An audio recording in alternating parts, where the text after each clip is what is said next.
हमारा फोकस उन स्टेट्स और डिस्ट्रिक्ट्स पर है जहां पर ये ज़्यादा केसेस रिपोर्ट हुए हैं। हम स्टेट्स के साथ मिलकर वहां पर कंटेनमेंट और क्लिनिकल मैनेजमेंट ऑफ केसेस पर फोकस कर रहे हैं। आज जरूरत है कि हम सब मिलकर रिक्वायर्ड प्रिकॉशंस लेते हुए इस इन्फेक्शियस डिजीज से अपने आप को और अपने परिवार को बचाएं। धन्यवाद। अब मैं रिक्वेस्ट करता हूं रिप्रेजेंटेटिव आईसीएमआर प्लीज अपना।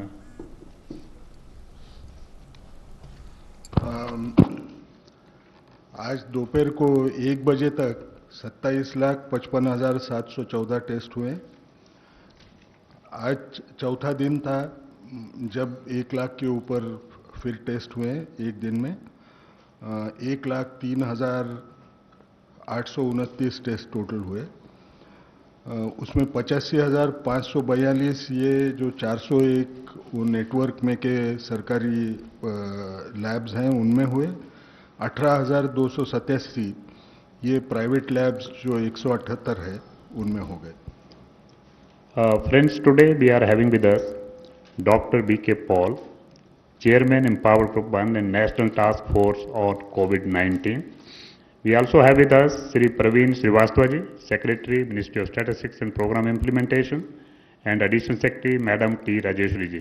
So I'll request the Chairman Empowered Group to start the briefing, please.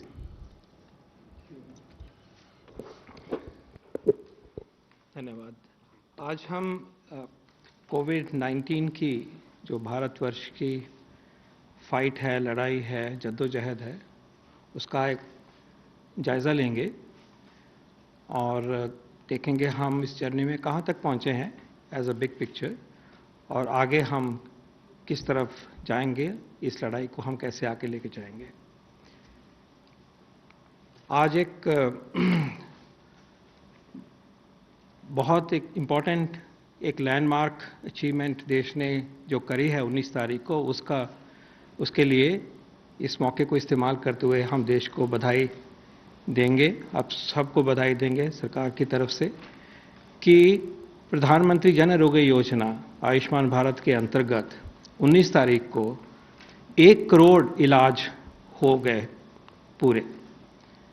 1 crore treatments, hospitalizations in secondary and tertiary care facilities have been provided to the beneficiaries of Ayushman Bharat Pradhan Mantri Jan Arogya Yojana. 10 million treatments, 10 million admissions have been taken care of. This is a huge achievement.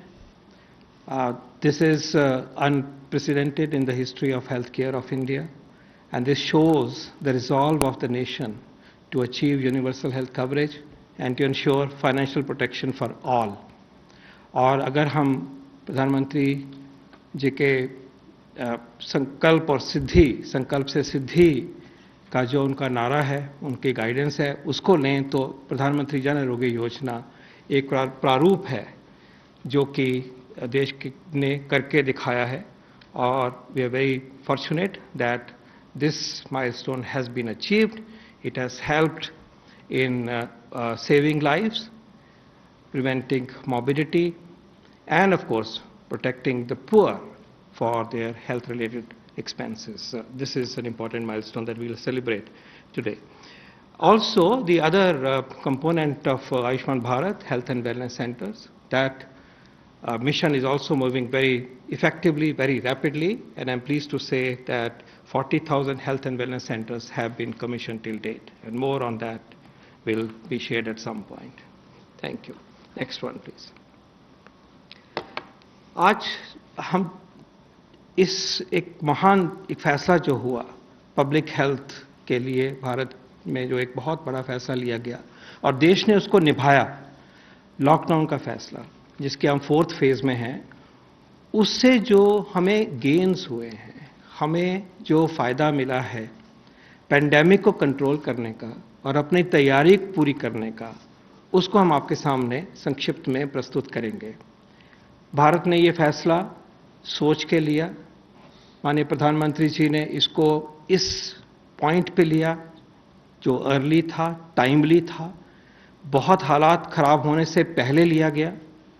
बहुत सारे देशों ने ये फैसले लिए, लगभग सारे ही देशों ने लिए, एक तरह से ये कहा जा सकता है जब ये फैली है एपिडेमिक, लेकिन बहुतों ने लेट लिया, देर से लिया और उसका अलग तरह का नुकसान उन्हें झेलना पड़ा। लेकिन हमारे देश ने ये फैसला टाइमली तरीके से लिया, एक कैलिब्रेटेड रिस्पांस की तरह लिया और ये उस कड़ी में एक graded, proactive and preemptive measure था जो कि बहुत शुरुआत से इस पैंडेमिक से लड़ाई करने के लिए भारत ने अपना रास्ता चुना। It was not in isolation, it was part and parcel of our overall strategy, starting with travel restrictions, starting with emphasis on social distancing, starting with mobilizing the state governments, people at large. And then a big decision was taken that we will shut down for a finite period of time to make sure that the transmission chain of the virus is controlled and is hammered, is stopped to the extent possible, and we gain time to be able to respond better in coming weeks and months with much higher level of preparedness.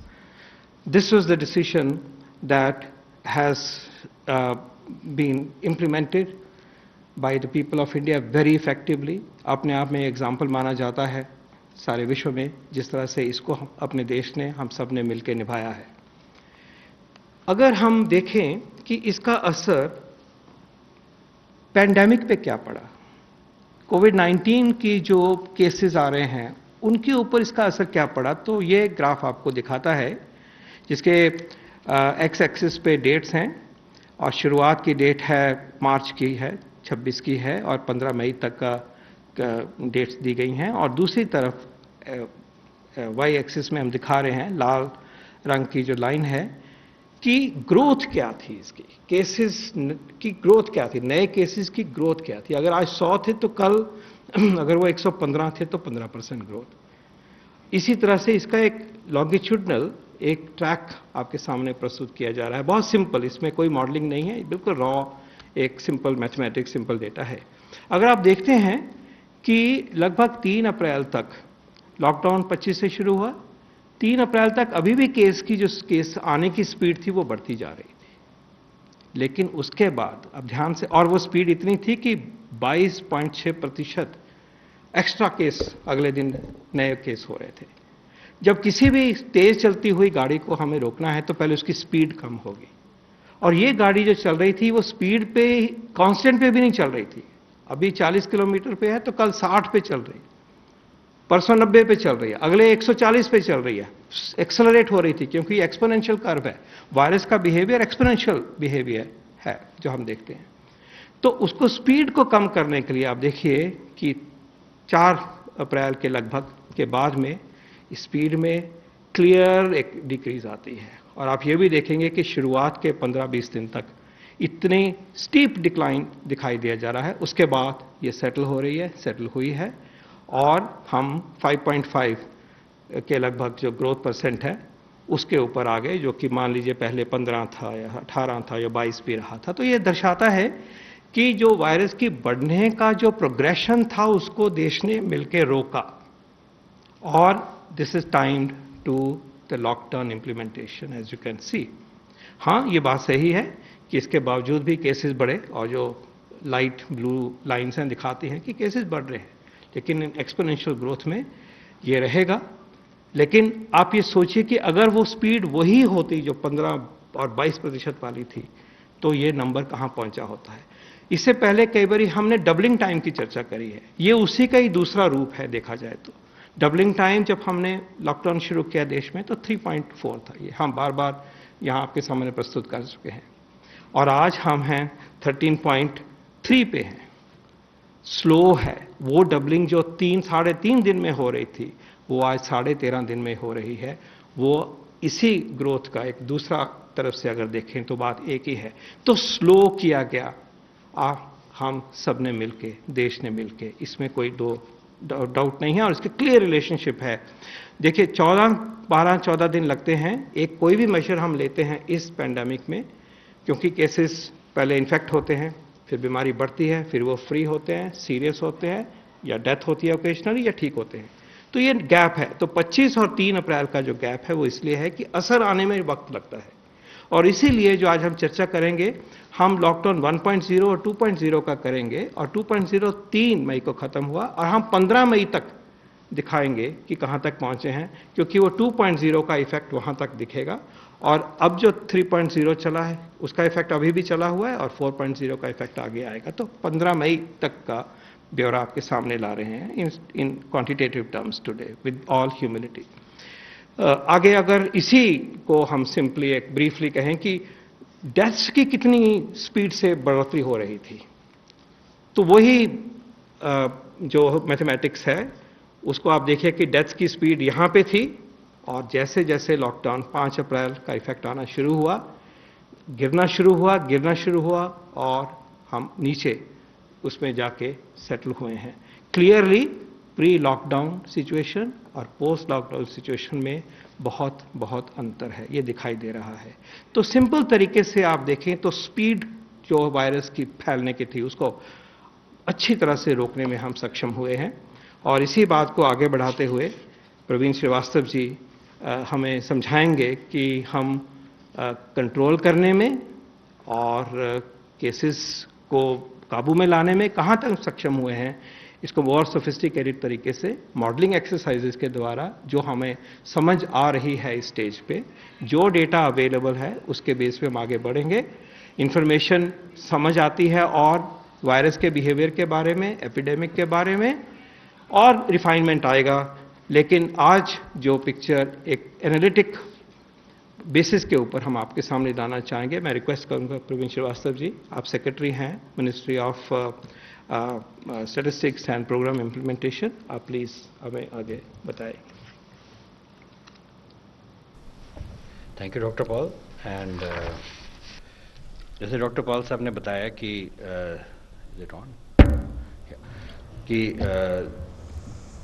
पूरे जनता की, सरकार की कोशिश से जो lockdown का impact आया है वो आंकड़ों में आपने देखा है।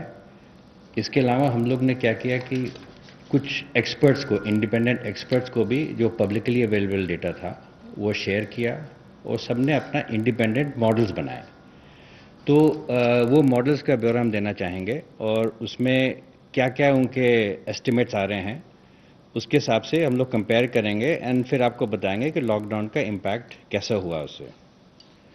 तो शुरू करने से पहले मैं ये बताना चाहूँगा कि मॉडल्स जो बनते हैं वो डेटा बेस्ड होता है और जो पब्लिकली अवेलेबल डेटा है वही यूज़ किया सबने। और मॉडल्स कई तरीके होते हैं, स्टोकेस्टिक होते हैं, डिटर्मिनिस्टिक होता है, प्रोबेबिलिस्टिक, रिप्रोडक्टिव, बहुत सारे होते हैं साइंटिफिक मॉडल्स। बट चैलेंज क्या आता है कि in pandemic like COVID-19, there is no parallel available directly. So we are learning as we are going, and the data itself is showing that जो हमारा लॉकडाउन का इम्पैक्ट था उसमें फर्क पड़ रहा है। तो जितना कॉम्प्लेक्स मॉडल होता है उतना डेटा ज़्यादा चाहिए होता है, but what ever data is available उसके हिसाब से मॉडल जो लोग ने बनाया वो मैं आपको डिस्कस करना चाहता हूँ। बॉस्टन कंसल्टिंग ग्रुप के बारे में आपने सुना होगा, इन लोग ने भी एस्टिमेट किया है। इनका थोड़ा एडवांस मॉडल है, साइंटिफिक है। It's not that others are not scientific, but इन लोग ने दो अप्रोच लिए हैं, दो सिनेरियोज लिए हैं कि रिप्रोडक्शन रेट कैसे चेंज हो रहा है। उसके बेस पे इनके जो आंकड़े आ रहे हैं 36 लाख से 70 लाख के केसेस हो सकते थे अगर लॉकडाउन नहीं होता, और live saved would have been between 1.2 lakhs to 2.1 lakh। Bottom right में आप देख रहे हैं ये जो बॉक्स है वो उसमें आपके आंकड़े दिख रहे हैं। दूसरा फिर हम लोगों ने public health foundation of India को रिक्वेस्ट किया था, इन लोग ने भी एस्टिमेट्स किए। इन लोग ने डेथ पे फोकस किया है, तो डेथ रेट के हिसाब से इनके हिसाब से ये जो आ रहा है करीब 78,183 डेथ्स अवॉइड किए हैं। सो इमेजिन हमारा कहाँ आंकड़े आज हैं एक्चुअल में और कितना मॉडल बेस्ड एस्टिमेट से आ रहा है। तीसरा जो है दो इंडिपेंडेंट इकोनॉमिस्ट हैं, इन लोग ने भी स्टडी किया और एक मॉडल लगाया है और अजम्पशंस दिए हुए हैं इसमें स्लाइड्स में, बट ब्रॉडली ये बता रहे हैं कि करीब 23 लाख केसेस को अवॉइड किया है। मतलब जो अभी हमारे जो आंकड़े हैं उससे उसके जगह पे 23 लाख और बढ़ता, और डेथ्स थे करीब 68,000 और होते कंपेयर टू 3,000 और जो हमारे हैं। Next, we had approached some independent experts. Some of them were retired scientists from the National Institute for Medical Statistics. इन लोग ने भी एस्टिमेट किया इंडिपेंडेंटली, सबका इंडिपेंडेंट एस्टिमेट्स हैं। इनके हिसाब से करीब 15.9 लाख केसेस हम लोग ने अवॉइड किए हैं और डेथ्स करीब 51,000। सो आप देख रहे हैं थोड़ा वेरिएबिलिटी है। इसके बाद हमारे मंत्रालय ने इंडियन स्टैटिस्टिकल इंस्टीट्यूट के साथ मिलकर काम किया एंड हम लोग ने देखा करीब 20 लाख डेथ्स अवॉइड किए हैं, 20 लाख केसेस अवॉइड किए हैं और डेथ्स अवॉइड है 53,000, 54,000 रफली। तो अगर आप इसका समरी देखें जो आपको इकट्ठा बताएगा, बाय एंड लार्ज कुछ के एस्टिमेट्स लाखों में हैं, पहला वाला और बढ़ के है। सो व्हाट वी फाउंड कि हमने जो सिंपल मॉडल लगाया उसके हिसाब से भी 14 लाख से 29 लाख तक के केसेस हम लोग ने अवॉइड किए हैं और बाकी जितने एस्टिमेट्स हैं उसी रेंज के अंदर आ रहा है। सिमिलरली जो डेथ्स अवॉइड किए हैं, this can vary between 37,000 to 78,000 and all the deaths that have been reported except for the first one is within that reasonable range. तो हम लोग ये कहना चाह रहे हैं कि ये जो एस्टिमेट्स हम लोग ने बनाए 95% कॉन्फिडेंस लेवल पे ये पाया गया कि most of the deaths that could have been averted, the cases that could have been averted are well within a reasonable estimate of different models by independent researchers. So we have full confidence कि जो modelling की गई है it would have shown you कि lockdown अगर नहीं होता तो कितने केसेस और होते। So this is the confidence that we have that the lockdown with the full cooperation of the public has paid rich dividends. So overall, summarizing once again, these are the figures that we are informing to the public, that we have averted anything between 14 to 29 lakhs of cases and deaths between 37,000 to 78,000. Now this gives us confidence that we are on the right track, and with the containment measures, the way we are opening up the economy, the way the people have been sensitized, it will have a significant impact on the outcomes of the measures. Now I hand over the mic back to Dr. Paul to continue the presentation. Thank you. Thank you very much, sir. So this is the summary, which is encompassing the other three models broadly. और clear direction भी clear है and size of impact in दो parameters पे clear है, और इसको हम लेके चल सकते हैं आगे। और अगर हम देखें इस तरह से, अगर देखें कि लाइफ सेव्ड और पेंडेमिक कंट्रोल में हमने क्या अचीव किया, इसको समराइज करते हुए जान कितने बचे और पेंडेमिक जो चले जा रही है उसको पकड़ में लाने के लिए हमने क्या तीन चीजें अचीव करी हैं।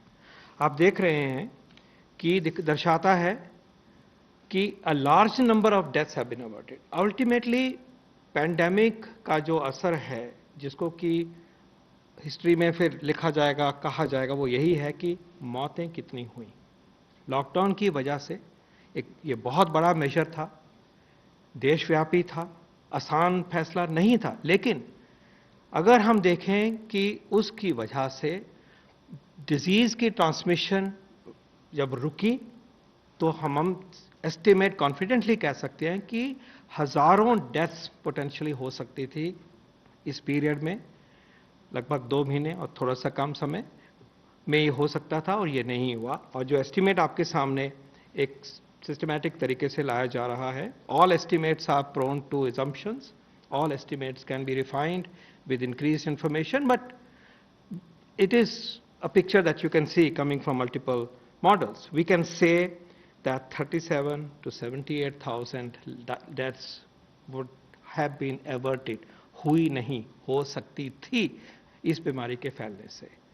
दूसरी बात जो सामने आ रही है, केसेस कितने हो जाते। उन केसेस की जो गिनती की गई है वो उसी तरीके से की गई है जैसे कि हम कंफर्म केसेस को रिपोर्ट करते हैं। हम ये भी जानते हैं कि इन केसेस के बाहर भी एक एसिम्प्टोमेटिक केसेस और हो सकते हैं, क्योंकि हम एसिम्प्टोमेटिक को टेस्ट नहीं करते, वो नहीं पता। लेकिन जिस तरह से ये गिनती की जाती है और आपके सामने लाया जाता है, वही नंबर हमने अपने मॉडल्स के पास अवेलेबल था, उन्होंने इस्तेमाल किया और MOSPI ने इस्तेमाल किया। तो उसको अगर देखते हैं तो 14 से 29 लाख केसेस तक बचत दिखाई देती है। अगर इसका मिडिल नंबर आप देखना चाहेंगे, और वो आता है यहाँ पे नीचे वाले रो में 20 लाख मिडिल में आ रहा है केसेस जितने बचे, और उसके अराउंड है 14 से 29, और 54,000 आता है, और 37 से 78,000। तो ये कहा जा सकता है विद रीजनेबल कॉन्फिडेंस कि बहुत सारे केसेस होने से, लाखों केसेस नहीं हुए, क्योंकि सबने एक फैसला लिया कि हम घर के लक्ष्मण रेखा को पार नहीं करेंगे। हमने फैसला लिया कि हम डिस्टेंसिंग करेंगे। हमने और भी फैसले लिए कि आप मास्क पहनेंगे। कंटेनमेंट की जद्दोजहद और तेज हुई, जहां बीमारी गई उसको रोका।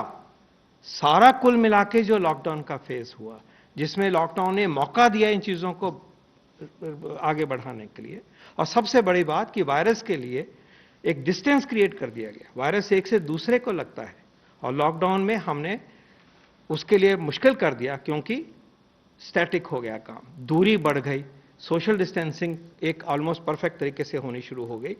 तो 20 लाख जो 20 की फिगर है, या 14 से 29 लाख केसेस नहीं हुए, और 37,000 से 78,000 डेथ्स नहीं हुई। ये दो एक नंबर आपके सामने प्रस्तुत कर रहे हैं। लेकिन एक चीज और बड़ी महत्वपूर्ण हुई है, सोचा जाए तो। अब देखिए कि अगर 20 लाख केस और होते तो वो क्या कर रहे होते, बाकियों को इन्फेक्शन दे रहे होते। वो मात्रा भी कम हो गई हमारे देश में, जो व्यक्ति इन्फेक्टेड हैं, जिनमें वायरस होता, आगे जो स्पीड से वायरस बढ़ेगा उसमें भी रुकावट हो गई, क्योंकि आज देश में इतने ही जितने केसेस अवर्ट हुए, वो और शायद और भी जो एसिम्प्टोमेटिक है वो नहीं है। इसलिए जो वायरस का प्रोग्रेशन है, आगे का जो फ्यूचर है, उसको भी संजोया, उसको भी स्पीड कम करी, उसका भी नंबर कम किया गया। तो अगर हम ये gain lives saved, epidemic controlled, cases averted, infection predilection reduced, तो ये 3 पॉइंट आपके सामने प्रस्तुत कर रहे हैं। इसको अब आगे बढ़ाते हैं इस बात को। अब हम ये देखते हैं कि और क्या हुआ इस पीरियड के बीच में, और वो बड़ी महत्वपूर्ण चीजें हुई हैं इस पीरियड में। लॉकडाउन की फेज में बहुत काम हुआ है।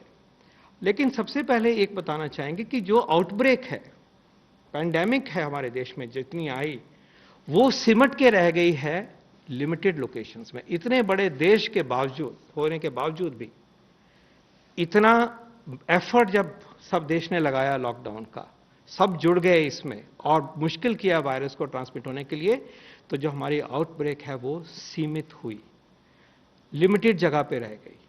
बहुत सारा देश जो है इससे बच के रह गया। होते रहते हैं, लेकिन अगर आप और जगह भी होते हैं, ज्योग्राफीज में गया है, लेकिन फिर भी अगर आप मोटे तौर पे देखें तो एक क्लियर पिक्चर सामने आती है। आज के कल के कॉन्ट्रैक्ट केसेस को, एक्टिव केसेस को अगर आप लीजिए, एक्टिव केसेस जो कल थे, तो 80% सिर्फ 5 प्रदेशों में थे, सिर्फ 5, और 90% 10 में थे। बाकी 10% बाकी 20 जगह पे 20 स्टेट में थे। ये छोटी बात नहीं है। 2 महीने में बाकी देशों में कहां से कहां ये पैंडेमिक गई है, जिन्होंने कोशिश भी करी उसके बावजूद भी। सो इसको सीमित है ये, इसको आप मान के चले, वायरस एक्सपोनेंशियल तरीके से बढ़ता है और सीमित किया गया। और ये दर्शाता है कि हमारा क्या रिजॉल्व है, यूनियन गवर्नमेंट का, स्टेट गवर्नमेंट्स का और सारी जनता का। उससे भी आगे अगर बढ़े तो स्टेट तो बहुत बड़ा होता है, लेकिन उसमें अगर आप देखिए तो हमारे लिमिटेड नंबर ऑफ सिटीज में हमारी जद्दोजहद है। आज 60% सारे केसेस 5 सिटीज में है, 70% 10 सिटीज में है। तो सिटीज तक सीमित रहा, सिटी वाले जिले में सीमित रहा। तो ये सीमित होना भी एक लॉकडाउन में जो एक्शन हुआ है, लॉकडाउन में जो हमने पूरी अपनी मेहनत लगाई सबने और एक माहौल बदला वायरस के ट्रांसमिशन का, ये उसको दर्शाता है। और ये हमारे लिए आगे मदद हुई है।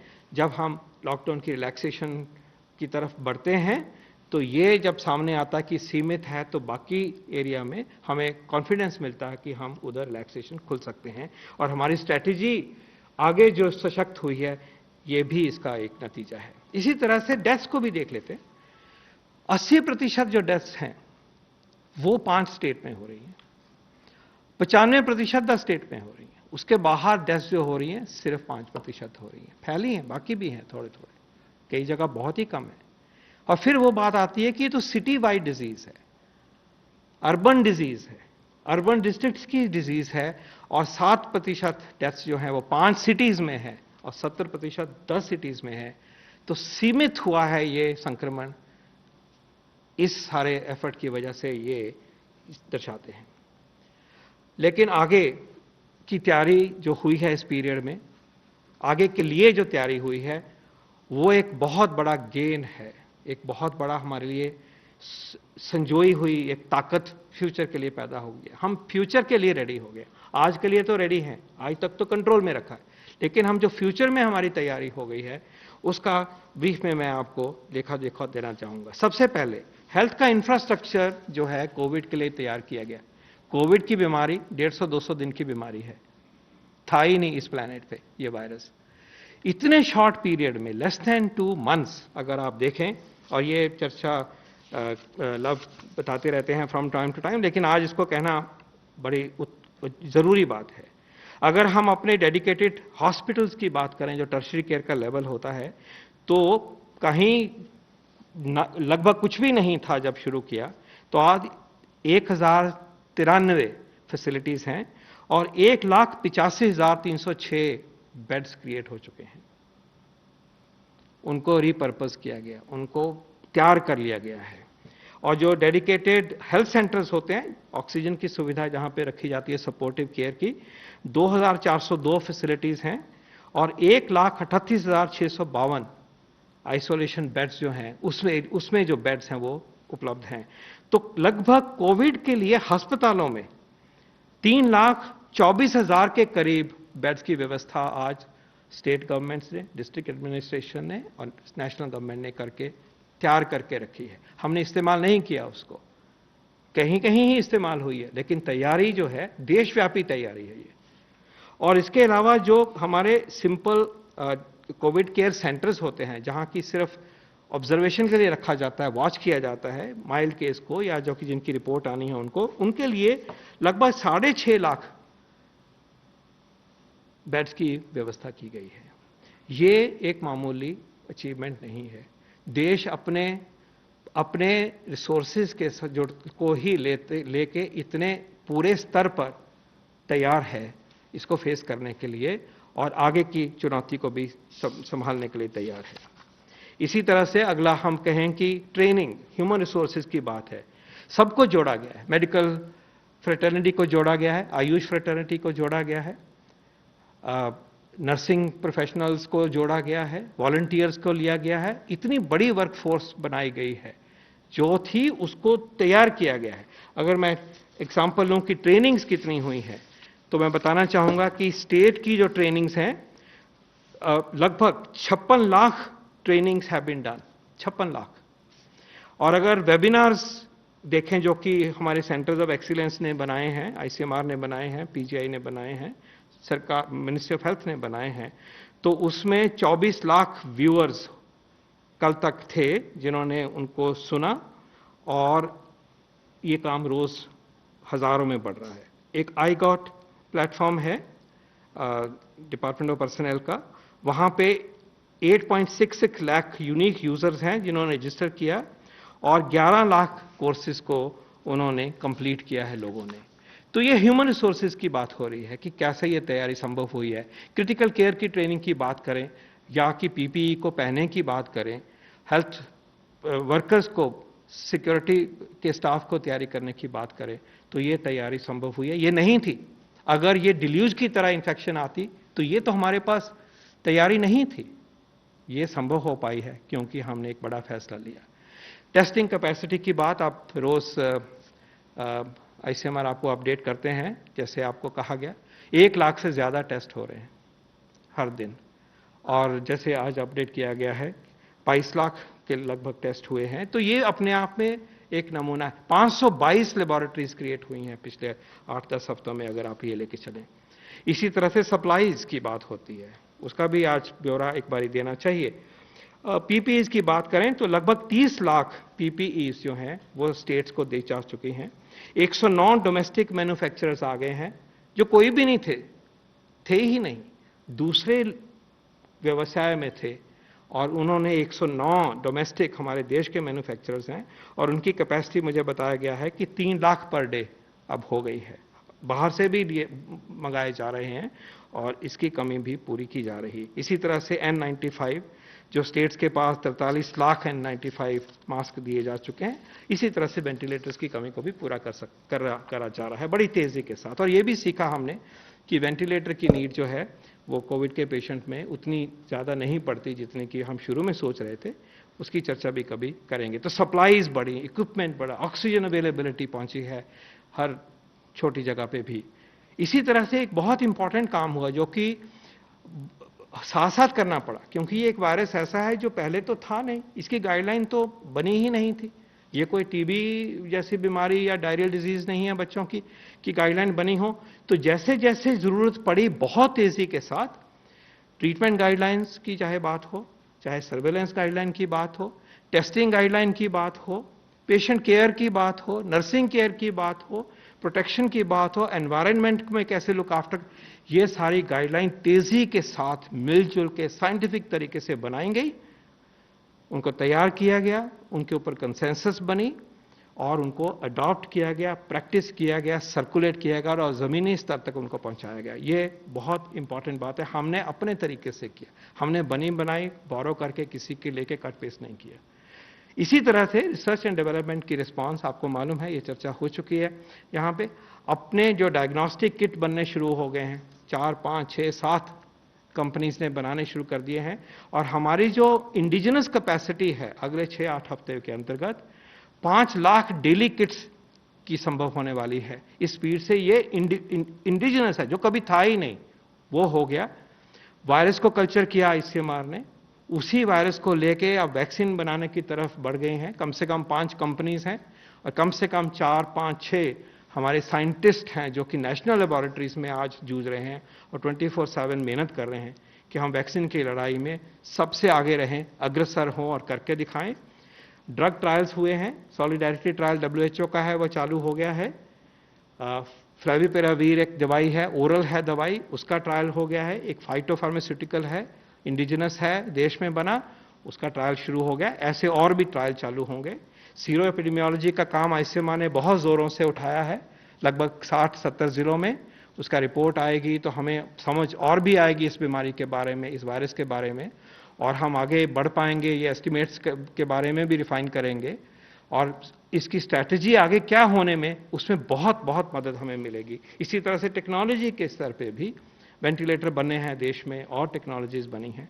एक वेरी मैसिव रिस्पांस, और इसमें हमारी स्ट्रेंथ है क्योंकि हमारे पास इंडस्ट्री है, हमारे पास रिसर्च ऑर्गेनाइजेशंस हैं, हमारे पास IITs हैं, हमारे पास नाइपर्स हैं। तो ये एक जो रिस्पांस माउंट हुई है वो देश के लिए ही नहीं है, ये सारे विश्व के लिए है। और ये तैयारी भी इसी 2 महीने में हुई है जिस कालखंड के बारे में आज हम आपस में चर्चा कर रहे हैं। एक बड़ी interesting tele and digital push हुआ है। आरोग्य सेतु एक हमारा कवच है, हमें मदद करेगा अपने आप को बचाने की, हमारी कम्युनिटी को बचाने की, डिजीज को सर्वेल करने की और काबू में लाने की।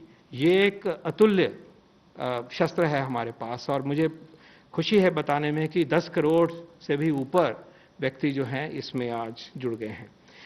एक अच्छा चीज हुई है और टाइमली हो गया कि टेलीमेडिसिन की मूवमेंट हमारे देश में एकदम से तेजी से बढ़नी शुरू हो गई है। टेलीमेडिसिन की guideline board of governors of medical council of India ने दी, वो पहले से ही तैयार हो रही थी। बिल्कुल लगभग पहले दूसरे दिन ही लॉकडाउन के उनको लागू किया गया है। उससे एक फ्रेमवर्क मिलता है, लीगल एथिकल फ्रेमवर्क मिलता है, जिसमें कि हम टेलीमेडिसिन सेफली पेशेंट और डॉक्टर के बीच में हो सकती है। और ये इतनी तेजी से आगे बढ़ी है, एक तरह से रेवोल्यूशन हो रही है। और इसमें ई संजीवनी का प्लेटफॉर्म बना है। ये अपने आप में ही अच्छी चीज है और इतना टाइमली इसका यूज हुआ है, ये भी अपने आप में एक इंपॉर्टेंट लैंडमार्क मैं कहूँगा। इसी तरह से आगे ब्रीफली समाप्त करने की तरफ बढ़ रहा हूँ। एक इंटरेस्टिंग चीज ये भी है और बहुत यूजफुल चीज है, हमारे हेल्थ केयर वर्कर और हमारे फ्रंटलाइन वर्कर्स को इस पीरियड में, जबकि बीमारी इतनी नहीं फैली हुई, काम करने से एक्सपीरियंस मिला, कॉन्फिडेंस हुआ, उनके एसओपीज बने और आगे जब ये चीजें लंबी देर तक जाएंगी, सीवियर भी हो सकती हैं, तो फेस करने के लिए कॉन्फिडेंस मिला है। हमने क्लिनिकल ट्रीटमेंट को सीखा कि ऐसे पेशेंट्स को कैसे मैनेज करते हैं। हमें समझ आई जैसे कि ऑक्सीजन ट्रीटमेंट बहुत जरूरी है, जल्दी करेंगे तो मोर्टेलिटी लो है, और देश ने लो मोर्टेलिटी को दिखाया करके, उसके ऊपर मैं भी एक मिनट में आ रहा हूं। लेकिन क्लिनिकल एक्सपीरियंस से समझ आई हमें, हमारा कॉन्फिडेंस बढ़ा कि इस तरह से हम कैसे मैनेज करें। टेलीमेडिसिन के द्वारा ये एक्सपीरियंसेस को एक दूसरे के साथ शेयर किया जा रहा है, रीजनल लेवल पे, लोकल लेवल पे, इंटरनेशनल इंस्टीट्यूशनल लेवल से, और ये कॉन्फिडेंस आता है कि हम ऐसे पेशेंट्स को मैनेज कर सकते हैं। और एक बहुत बड़ी बात जो देश दिखाता है, मोर्टेलिटी जो हुई भी है वो रेट इतना लो है कंपेयर टू अदर कंट्रीज कि हम बचे हैं बहुत हद तक। और ये जैसे 2.13 कोविड डेथ्स पर मिलियन है देश में, चाइना में 3.34 थी और यूके में 519, हम क्या हैं 2.13। इसको संजोना है हमने, और इस पीरियड ने हमें इसको इतने लो लेवल पे रखने में हमें पूरी सहायता मिली और संभव हो पाया है। इसी तरह से अगर आप सोचिए कि एक वैक्सीन जो है वो 12 महीने के बाद ही आना था, जो नई दवाई 12 महीने के बाद आनी थी, तो इन 2 महीनों में डिजीज को कंट्रोल करा, लो मोर्टेलिटी रखी, तो हमारा जो इंतजार का पीरियड है वो 10 महीने रह गया। हम उस तरफ जाने के लिए भी देश जो है बेटर पोजीशन में हो गया। अगर ये नहीं होता, ओवरवेलमिंग इन्फेक्शन फैल रही होती, तो हमारा नुकसान हो चुका होता। उस नुकसान को बचाते हुए हम आगे फ्यूचर में भी बेटर आउटकम के लिए पहुंचे हैं।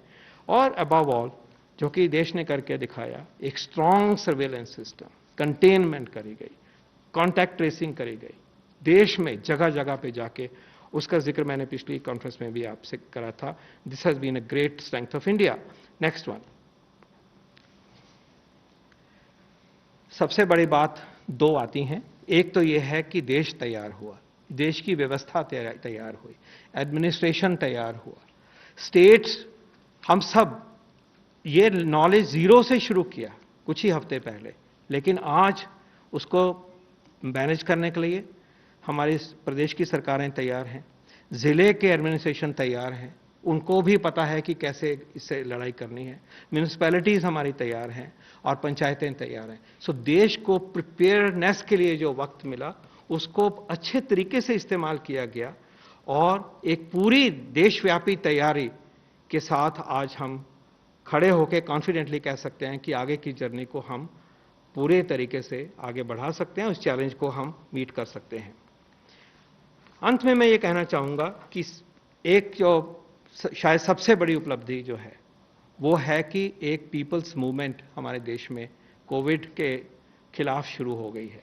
ये जो जंग है, ये जंग नहीं है, ये जन आंदोलन है। इसमें हमने सिर्फ अवेयरनेस नहीं रखी कि हमें जानकारी हो ना, जानकारी तो आसान है, लेकिन हमने अपना बिहेवियर बदला।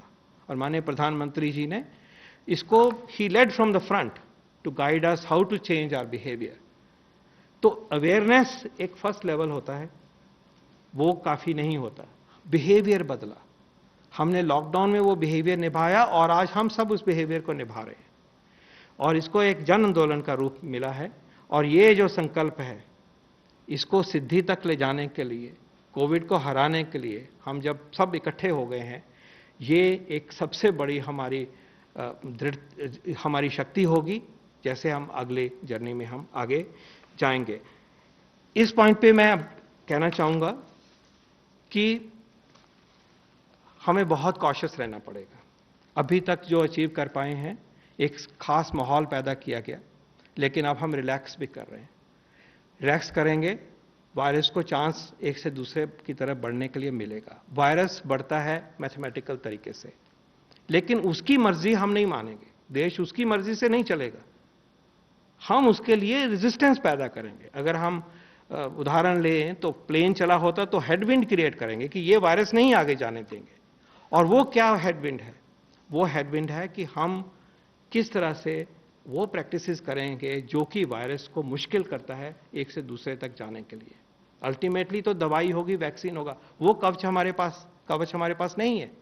लेकिन हम वायरस को आगे जो उसकी पुश है उसको उल्टी तरफ रोकने के लिए जो हम अपने सोशल डिस्टेंसिंग के स्टेप लेंगे, उसमें हम कोई भी ढील नहीं दे सकते। ये वायरस अभी घूम रहा है, ये हम अभी एक्सपोज नहीं हुए हैं, हमारे पास हर्ड इम्यूनिटी नहीं है, इसलिए हमें चौकन्ने रहना है, हमें और तैयारी करनी है। और इस वायरस के बारे में हम बहुत कुछ चीजें अभी जानते भी नहीं, इसलिए अनसर्टेनिटी भी बढ़ जाती है। तो फिर वहीं पे बात आती है कि हमें मास्क लगाना है, हमें 2 गज की दूरी रखनी है, हमने अपने हाथ की हाइजीन रखनी है। 3 चीजें, हमें अपने जो बुजुर्ग हैं और बीमारी वाले हमारे परिवार के मेंबर हैं उनको बचा के रखना है, उनकी ज़्यादा देखभाल करनी है, उनकी डिजीज़ का कंट्रोल भी बेटर करना है। सिर्फ प्रोटेक्शन ही, कोविड ही नहीं सोचना है, उनकी किडनी की प्रॉब्लम है, उसका ट्रीटमेंट कंट्रोल में है, डायबिटीज़ का कि नहीं, बहुत ज़रूरी बनता है। और क्योंकि हमारे पास आज वैक्सीन का या दवाई, नई वाली दवाइयों का कोई कवच नहीं है, तो जो आयुष की गाइडेंस मिली है, हमें एडवाइजरी मिली है, जो चीज़ें उसमें कही गई हैं अपने को बचाने के लिए, चाहे च्यवनप्राश है, चाहे हल्दी का सेवन है, चाहे काढ़ा का सेवन है, उन चीज़ों को हम अपनाएं, अपना न्यूट्रिशन ठीक रखें, एक्सरसाइज करें, ताकि हमारी इम्यूनिटी स्ट्रांगर हो, हमारे परिवार की, हमारी कम्युनिटी की, हमारी इम्यूनिटी बेटर हो। ये एक इम्पॉर्टेंट मुद्दा है। इसके अलावा 2 चीज़ें और ज़रूरी हैं। वो है कि जब भी बीमारी है तो जल्दी से उसको नोटिस में लाइए डॉक्टर साहब के। ज़रूरत होगी टेस्ट होगा, उसकी पद्धति बनी हुई है, क्योंकि जल्दी डिटेक्ट होगा तो ये बीमारी माइल्ड है, देर करेंगे तो ये बीमारी जो है भयानक रूप ले सकती है। तो हमें एक मुहिम चलानी है कि care seeking has to be early, care seeking has to be appropriate, we should not hide, we should not attach stigma to this. तो क्या होगा, ये बीमारी है, फेस करेंगे, ऑलमोस्ट सभी बचेंगे, हमारा मोर्टेलिटी रेट इतना लो है, डरने से छुपाने से नहीं ठीक होगा। और दूसरे को स्टिग्मेटाइज करना तो अनएथिकल है, इमोरल है, वो हम अपने समाज से उस चीज को हटाएंगे, तभी हमारी लड़ाई पूरी हो पाएगी। Early care seeking is there for important. और लास्टली, आरोग्य सेतु के साथ जुड़िए। तो ये 7 पॉइंट हैं: मास्क, 2 गज की दूरी, hand hygiene, self protection with Ayush and good nutrition, care of the elderly, early care seeking and Aarogya Setu. मैं चाहूंगा कि इन चीजों को हम अपनाएं। आगे की जर्नी अभी आसान नहीं है और हमें यह ख्याल रखना है कि ये लॉन्ग हॉल होगा, हफ्तों और महीनों की बात नहीं है, उससे लंबी बात भी हो सकती है। हमारा गोल जो होगा अब वो होगा कि हमारे देश में बीमारी ना फैले और मिनिमम पॉसिबल डेथ्स हों। हमें डेथ्स को बचाना है, हमें clinical care, timely clinical care पहुंचानी है। हमें यह ख्याल रखना है कि लोकल लेवल पे, सिटी लेवल पे जो हमारा नंबर ऑफ केसेस है, वो जो हमारी कैपेसिटी है बेड्स की, उससे बहुत नीचे रहे, उसको हम तोड़ नहीं सकते। इसलिए city level action, municipality level action, block level, जिला level action is the way forward. और जैसे मैंने आपको दिखाया कि स्टेट के अंदर भी सिटीज में ही लोकलाइज्ड है फॉर्चुनेटली, तो वहां जो एक्शन है, ऑर्केस्ट्रेशन है, तालमेल है, कोऑर्डिनेशन है, वो जिताएगा हमें कोरोना की इस वॉर में। और देश इसमें बदला है और देश ने अपना बिहेवियर चेंज किया है। हम संकल्प से सिद्धि की तरफ बढ़ेंगे और कोरोना हारेगा और देश जीतेगा। धन्यवाद।